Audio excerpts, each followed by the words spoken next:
Mythic Dimensius has fallen. Come on! Come on! And now we can clearly see which are the best DPS specs in the raid that are dominating the bosses and which ones suck.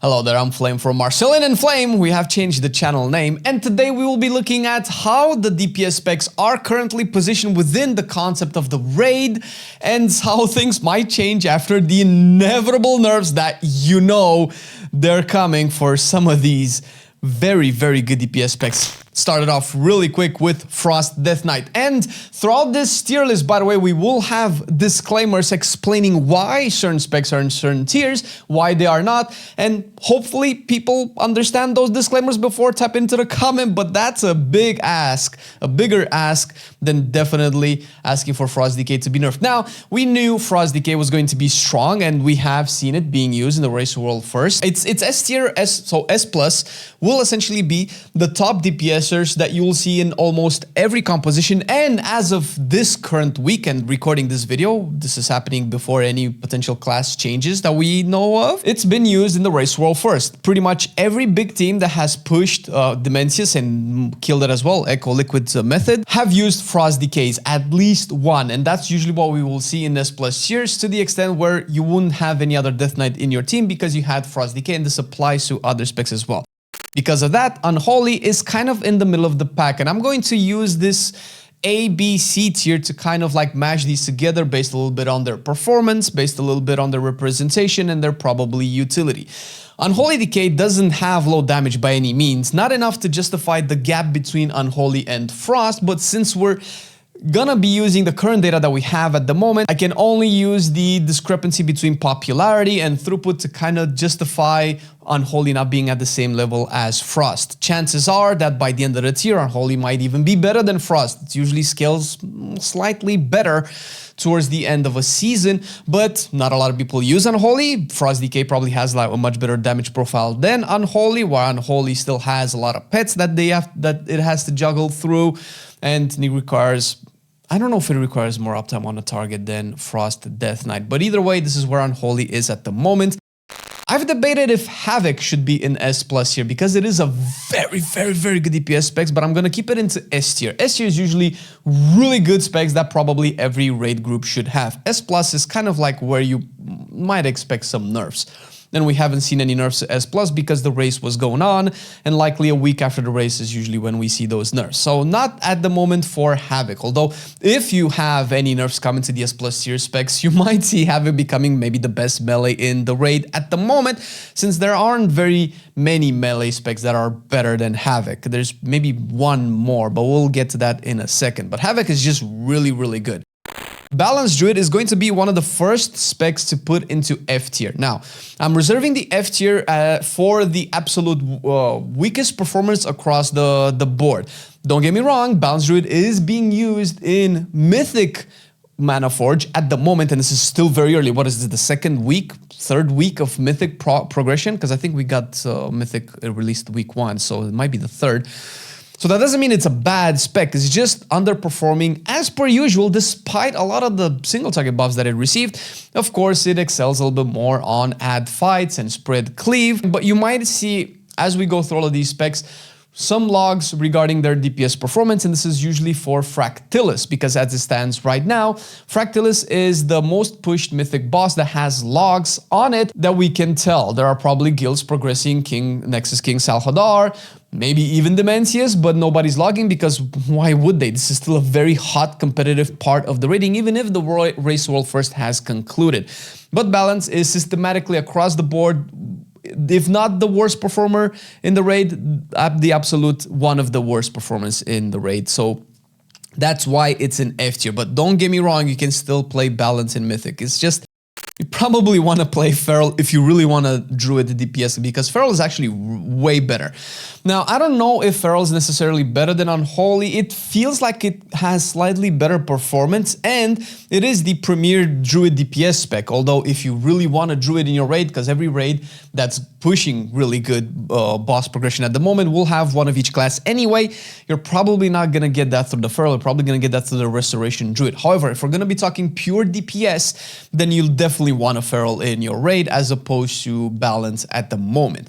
It's definitely doing better. Has always really done better than balance in raids, period. Now, augmentation is a little bit of a more difficult spec to rank. I'm going to put it into A tier as well because its performance is not really bad. And overall, across the board, with everything going on, considering how good Devastation is, seeing augmentations played this much at this high level with these many decently high parses or decently high damage breakdowns, says quite a bit about augmentation. It still retains its role as a support, but now it has more bang for its buck when it comes to its own individual performance. And speaking of Devastation, a similar situation with Havoc. Very, very tempted to put this into S+ tier because we have seen, oh my god, who had 3 or 4 devastations? Was Liquid the one that had 3 or 4 devastations in their Dementia skill? They're very good. No. That might have been 2 or 3 preservations and maybe 1 or 2 devastations. Either way, they're very, very good. Very tempted to put this into S+ here, but it's just not consistent across the board. It might just be just as good, but it's not used as much. Banzai to Devastation because it has been decent across the expansion, but I think we haven't seen Devastation be this good ever since it was released. So it's a nice time for Devastation Evokers. You guys enjoy. Beast Mastery has dropped a little bit, and it's currently, well, I would like to place it into C tier. Like I mentioned, A, B, C is kind of like back and forth, middle of the pack. Some of them are good. BM starts to fall off a little bit quicker than all the other specs in the middle part of the tier, and it's definitely outshined by its counterpart. However, Beast Mastery's overall is also kind of really low. It's still a very good spec. Obviously, it has a lot of freedom to do a lot of the mechanics, a lot of the responsibilities, because it's more than just outputting damage. Although this early into the tier, damage is actually very important because people don't have that much gear to have their overall performance carry them through mechanics, so you still need to do mechanics. I can imagine Beast Mastery is always a high contender for that to happen. And the last, is this the last? No, we have one more, but this is also very close to being S+ tier because it is very good. Maybe it's the best S tier spec at the moment. Very, very, very tempted to put it into S+ here, but for the same reason that I didn't put Devastation and Havoc, I cannot put it there as well. But the damage is comparable, even probably better than some of the S+ tiers. But you don't, at this level, you don't really just take just for the damage. You kind of need a little bit more. Hunters are also a little bit squishier. They cannot even compare to Death Knight in terms of tankiness and the utility that it brings to the group. It's just damage. It's just pure damage. Potentially really good execute as well. Now, moving on to Survival.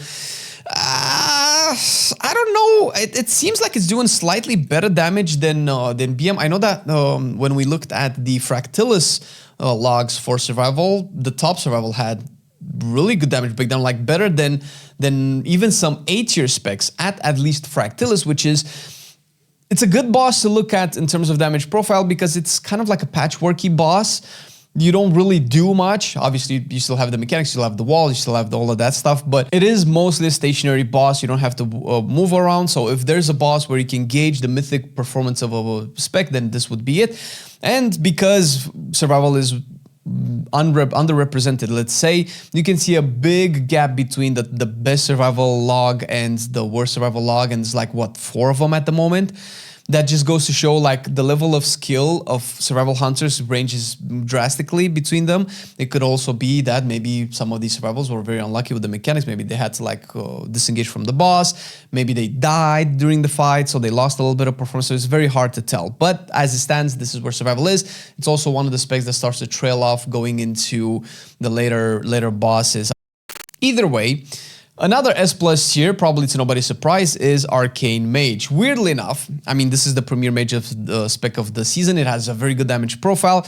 If you look at some of the top boss kills in Mythic from the top raids, you might not see Arcane being #1 DPS across the board. You'll most likely see Frost DKs out DPSing Arcane. You'll definitely see Marksmanship out DPS Arcane, but Arcane just has a very good damage profile. Very often access to burst, really good priority damage if there's like an ad or like a boss phase or not an enrage phase, a damage M phase. I'm thinking Forge Master for Azaz, whatever. And it has been kind of like an Arcane expansion, more or less, with maybe the exception of the first tier where Arcane was good for like a month, and then I think Frost Mage overtook it. Arcanes are eating good. So enjoy it, guys, because if history is of any indication, you're not gonna see this much love going into midnight. Frost Mage, however, has dipped a little bit, and right now is one of the worst performers, at least on Fractalis. Once again, this is what we've used most of the analysis for, since this is the the most pushed boss at the moment, or the furthest pushed boss at the moment from your average. Man, calling these people average is wild, considering how good they are and how far into the mythic progression they currently are. But clearly, Frost Mage doesn't really hold a candle to Arcane at the very least. I don't know so much about Fire because, dude, some Frost Mage, I feel like some of the Frost Mages out DPS Fire as well, but Fire just has a much better, I guess, maybe damage profile, but also you can do a lot of damage while moving. And I don't think the Fractalis logs do Fire justice, but it is kind of sad that Fire Mage just doesn't have really good performance across the board. I think overall, in the grand scheme of Mythic Manaforge and Heroic, but we're not really using Heroic too much here, Fire is slightly better than Frost. But at the same time, B and C can be interchangeable based off of how many guilds use Fire Mages versus how many guilds use Frost Mages, versus how many of the fights that Fire Mages are in are actually good for Fire Mage versus how many of them are good for Frost Mage. So it's a very big back and forth. Like, listen, if it's B or C tier, you can interchange these however way you want. It wouldn't be the end of the world. I probably wouldn't raise the Hunter spec, for instance, from C tier, at least for now. Much to my dismay again, although I'm not particularly surprised, Windwalker is B tier. It starts really strong at the beginning of the progression because, I mean, I know I played it, really good single target, but it trails off the further you go into Mythic, the further you go into bosses that probably don't favor Windwalker as much, and it doesn't feel like it has the profile that it had back in Undermine. Not much to say here.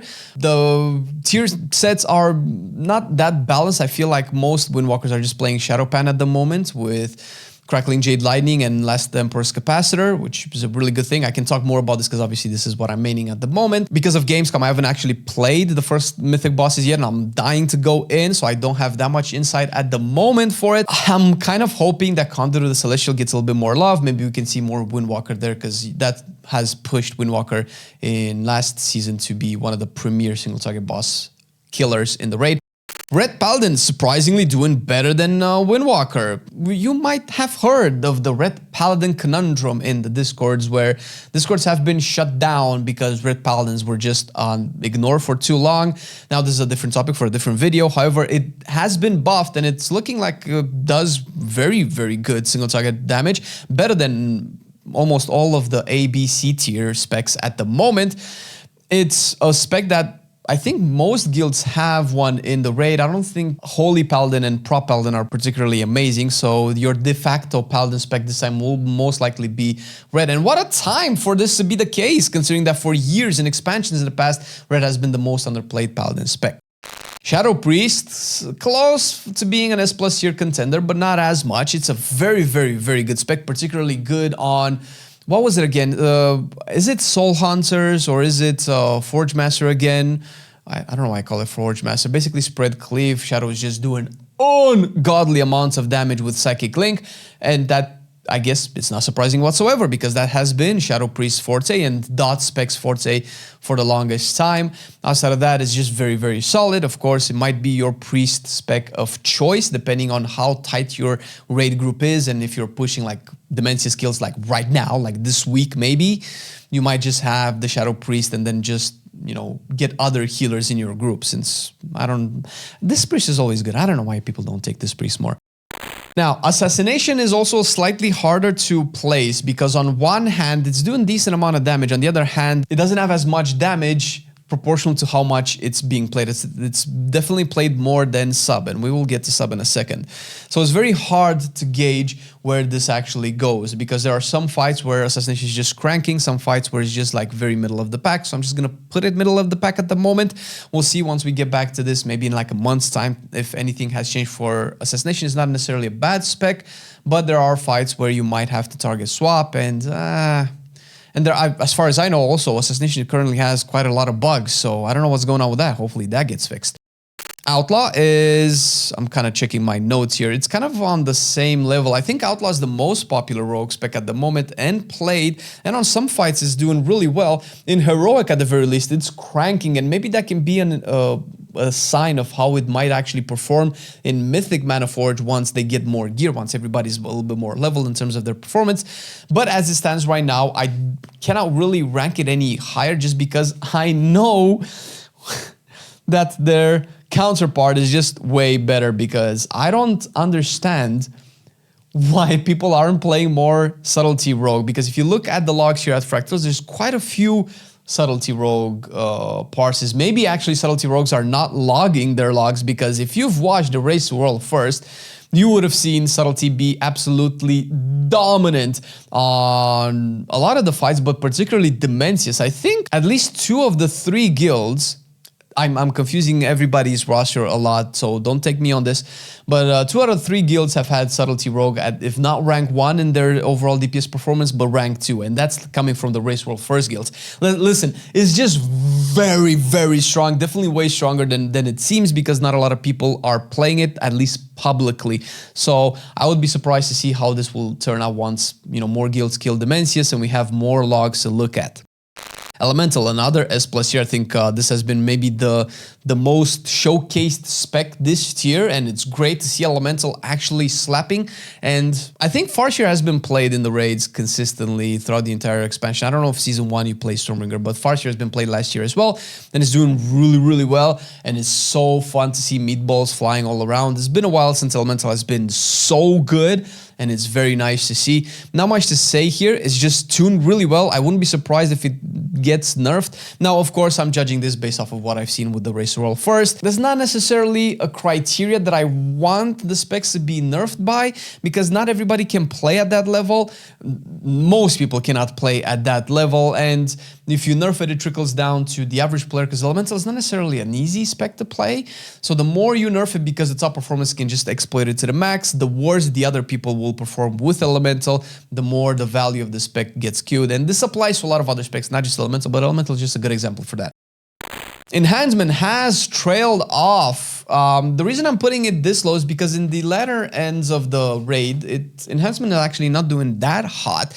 I'm not necessarily sure if its performance is actually very low, or it's just that all the other shamans are just playing Elemental, because Elemental is so good.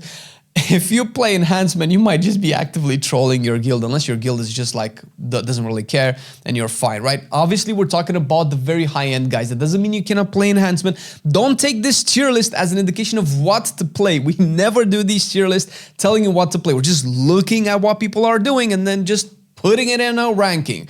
Now, whether you agree with this or not, that's up to you. We're just using the data and the performance indicators to kind of branch them out. The order in which you see them on screen is probably not really debatable, but the difference between them is more or less the same, whether you want to have more specs into S+ tier and fewer into C tier, for instance, if you want to move everybody up by 1 tier. Affliction isn't performing as badly as Balance, but it is the first spec. I don't think we have... Do we have Fractalis logs with Affliction? I think Affliction is the first spec that starts to trail off. So when you look at logs going into a Mythic progression raid, you will get to the end bosses where you won't see all of the specs being represented. And Affliction, I believe, is the first spec that loses representation in the latter stages of the raid. I think there's... it might have been on Soul Hunters, where there's no Affliction being played there at all. And you would think you would play Affliction there because there's Spread Cleave, but obviously there's another Warlock spec that does way better at that than Affliction at this point, and that is not Demonology, which has turned a lot of heads at the beginning of the tier because it was bonkers in terms of damage, and I'm still surprised that it's only 8 here in our ranking at the very least. I shouldn't be surprised. I mean, I'm putting it there, but in terms of the overall performance, representation, and popularity, it doesn't really rank any higher at the moment because Race World First or not, Destro is the other S+ tier. Once again, the reason why I'm keeping this here, because it could just as well be worse than the other S tier specs, is because I just see it everywhere. Whenever I see it, it's just like exploding. Obviously, the cleave fights are incredibly good for destruction at the moment. And I want that. When was the last time that we seen destruction be at the top of the meta in a raid? It's been quite a while consistently, because you always really only see it in like 2-target cleave raid fights. That's always really good for destruction. But seeing it consistently throughout an entire tier, that hardly ever happens, at least that I can recall. So I'm happy for destruction, okay? Boy, do warriors not catch a break this expansion, and this is the last tier. Now, I don't know if they're gonna be buffed by the end, where people can actually feel way better about playing warrior, but as it stands right now, I don't know. Arms is still decently good if you put it on an execute fight, but I don't really see it shine almost at all. Once again, C tier specs are still specs that are clearing most of the mythic bosses that are now progressed on. I believe so. So it's not necessarily a bad spec. You're probably getting your warrior out of a tank at the moment, or maybe a fury warrior, because fury is actually doing better than arms. Yay for fury, because they have taken a big hit this expansion. Ever since Ansurek nerfs, it felt like fury warriors could not recover. Now they're A tier. That's good. You know, it's not S tier, of course, but listen, if you're A tier, I think you're good right now. You're definitely not in danger of getting any nerfs. You might not get any buffs soon. I believe that, you know, specs in B, C tier are more likely to get buffs rather than the rest. And this is kind of how it looks at the moment after the race has ended, after what, 1 or 2 weeks of the patch. This is not complete. This is not all the data. It's very hard to know unless you're like, you know, a top-end raider and you have simmed all of the fights and you know all the damage breakdown and exactly how the synergy works with all the comps, because there's so many criteria into making these specs good or not that it's very hard to represent them all in one tier list. But it's fun to kind of gauge it and see where everybody is and maybe come back to see how things have evolved. But until then, you can at least watch this video, because even though Frost DK is the premier Death Knight spec right now, Unholy might actually have something in store in the future for you that nobody has actually talked about from the Gamescom announcements. And it's weird because you might become a lich.